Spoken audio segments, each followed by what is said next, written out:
بسم اللہ الرحمن الرحیم۔ السلام علیکم معزز طلباء کرام، آپ سب کیسے ہیں؟ آج ہم معطا امام محمد کے سبق نمبر 289 کو پڑھیں گے۔ آج کے ہمارے سبق کا عنوان ہے شراب کی حد کا بیان۔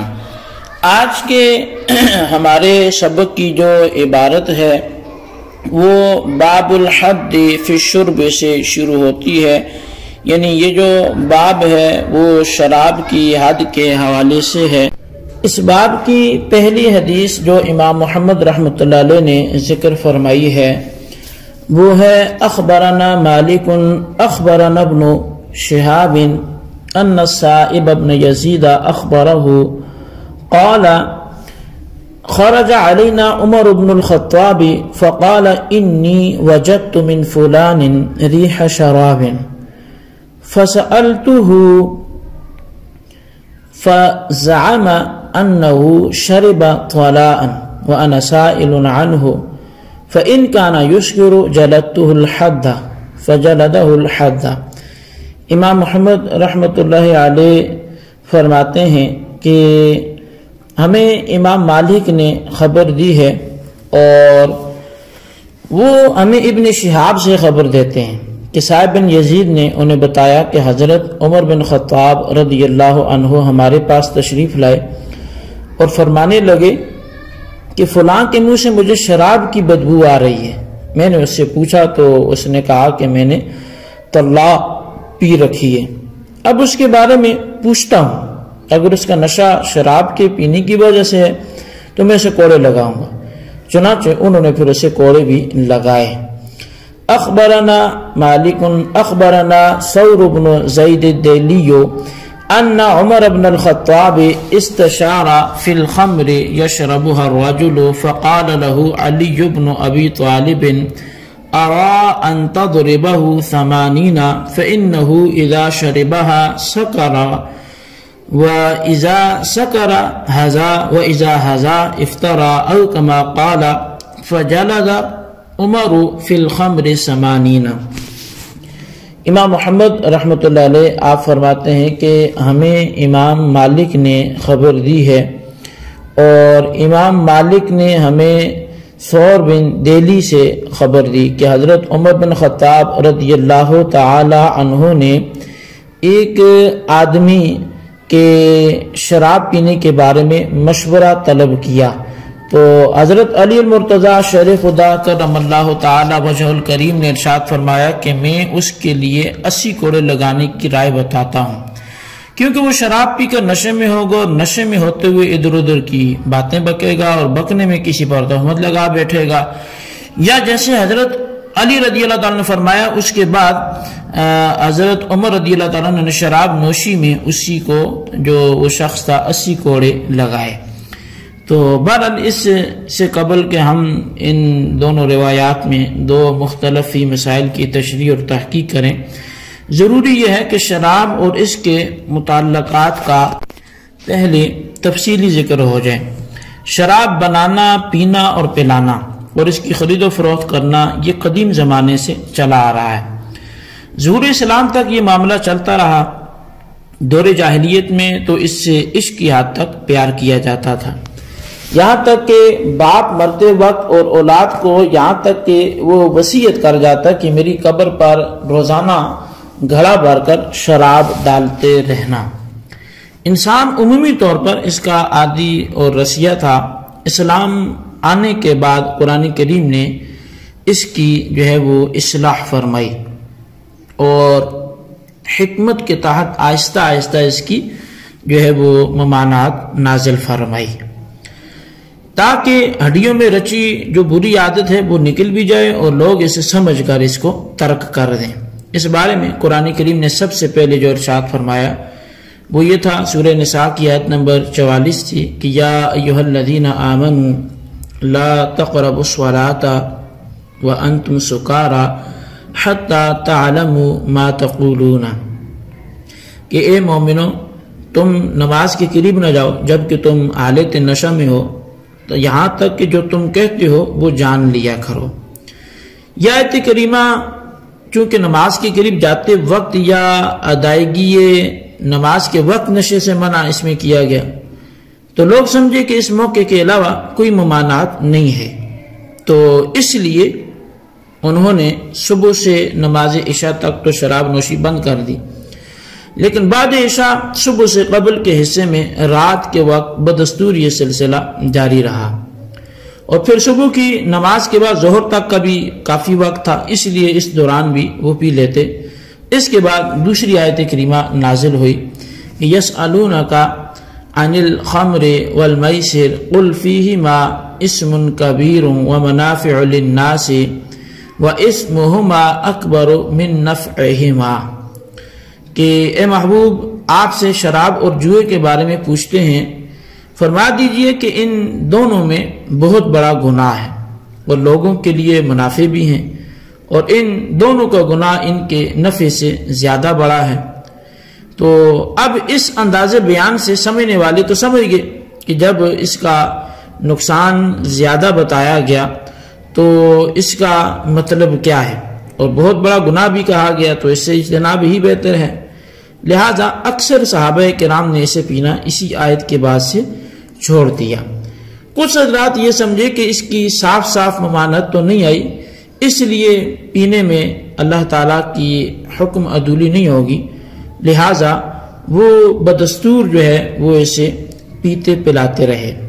اب یہ دو آیتیں ہوئی تھی تو پھر تیسری آیت نازل ہوئی، اور تیسری آیت میں اللہ تبارک و تعالی نے ارشاد فرمایا کہ یا ایھا الذین آمنوا انما الخمر والمیسر والانصاب والازلام رجس من عمل الشیطان فاجتنبوہ لعلکم تفلحون، کہ اے ایمان والو، بے شک شراب، جوا، بت پرستی اور تیروں کے ذریعے فال نکالنا یہ ناپاک کام ہے، شیطانی کام ہے، لہٰذا ان سے بچو کہ تم فلاح پاؤ۔ اب یہ 3 آیتیں ہوگی، تو اب اس آیت کریمہ کے نزول پر شراب کی بالکل صراحتاً جو ہے وہ حرمت نازل فرما لی، اور یہ حکم تا قیامت محکم اور اٹل ہے۔ صحیح بخاری میں اس حوالے سے ارشاد نبوی ہے کہ شراب پینے والا پیتے وقت ایمان سے خالی ہو جاتا ہے، یعنی شراب نوشی جو ہے اسے کفر میں لے جاتی ہے۔ اسی طرح جو ایک دوسری روایت ہے تو ایمان کیونکہ یہ شرابی سے دور ہو جاتا ہے، پھر فراغت اور نشہ اترنے پر ایمان لوٹ آتا ہے۔ قرآن کریم سے آپ نے شراب کی حرمت جو تدریجاً بیان ہوئی، اس کی تفصیل تو آپ نے سنی۔ اب اسی طرح اس کی تدریجی ممانعت احادیث میں بھی بیان ہوئی، ایک تو جیسے میں نے بخاری شریف کی حدیث پاک آپ کے سامنے رکھی۔ اب اس حوالے سے ایک حدیث پاک ہے کہ حضرت ابو سعید خدری رضی اللہ تعالیٰ عنہ یہ بیان کرتے ہیں کہ میں نے مدینہ منورہ میں نبی علیہ السلام کو خطبہ دیتے یہ الفاظ سنے کہ لوگو، اللہ تعالیٰ نے شراب کی حرمت کے بارے میں اشارتاً آیت نازل فرما دی ہے، شاید بہت جلد اس کی حرمت کا 2 ٹوک حکم آ جائے، لہٰذا اب جس کے پاس بچی کھچی شراب ہے اسے چاہیے کہ وہ اسے بیچ ڈالے یا اسے کام میں لے آئے۔ تو حضرت سعید خدری رضی اللہ تعالیٰ عنہ، ابو سعید خدری، آپ بیان کرتے ہیں کہ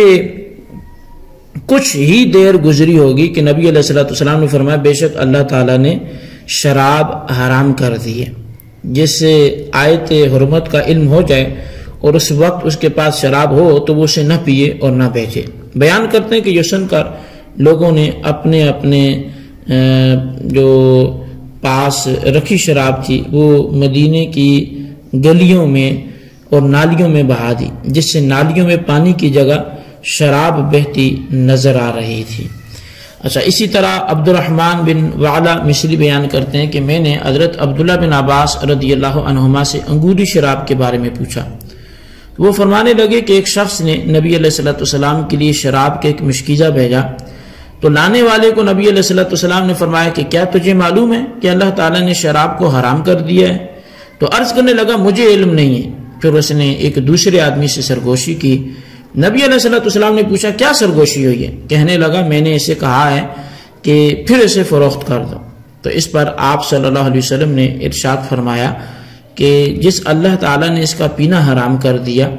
اسی نے اس کی فروخت بھی حرام کر دی۔ یہ سن کر اس نے مشکیزے کا منہ کھول دیا یہاں تک کہ تمام شراب اس سے بہہ گئی۔ تو اب یہ صحیح مسلم شریف کی حدیث پاک تھی جو میں نے آپ کے سامنے رکھی۔ تو شراب کی تدریجی حرمت کے بارے میں قرآن کریم کی جو ہے وہ 3 آیات آپ نے سماعت کی، اور اس سلسلے میں حکمت یہ لکھی گی کہ شراب ایک عام نوشیدنی چیز تھی جس کا یک لخت ترک کرنا شاید مشکل اور شاق گزرتا، لیکن اس کی تدریج کے بارے میں احادیث مقدسہ میں حضرت عمر بن خطاب رضی اللہ تعالیٰ عنہ کی خواہش کا بھی صراحتاً تذکرہ ملتا ہے۔